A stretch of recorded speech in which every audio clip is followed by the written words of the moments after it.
Suzuki F6A engine. Ayan, so overheat mga ka-brum-brum. Ayan, so binaklas natin yung cylinder head. Ito yung pinagmula ng overheat mga ka-brum-brum. Ayan.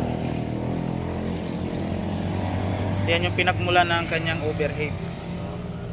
Ayan, so sa kabila tingnan natin. Ayan.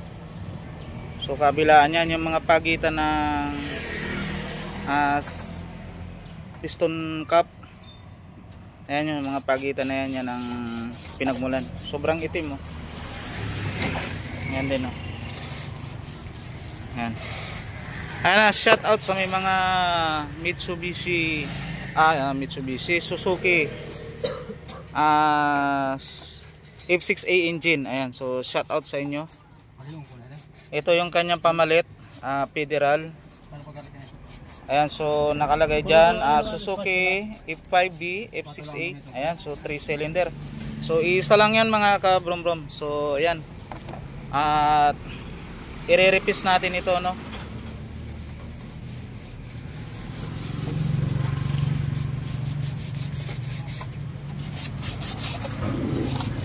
Ayan, bukas ng umaga magagamit din ito ng may-ari.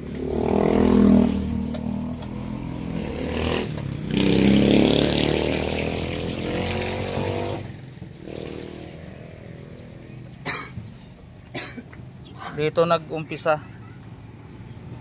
ka-brum-brum yung kanyang bulwak ng tubig. Yan ang pinag-umpisahan. Tsaka yun pinalilinis natin. So kamusta ang piston? Wala naman alog. Wala pa naman ano. Bagya. Oh, gap lang yan. So okay lang yan.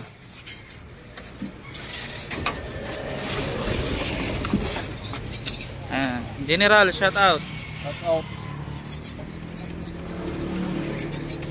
Yan, so dito hahasain yung ating cylinder head.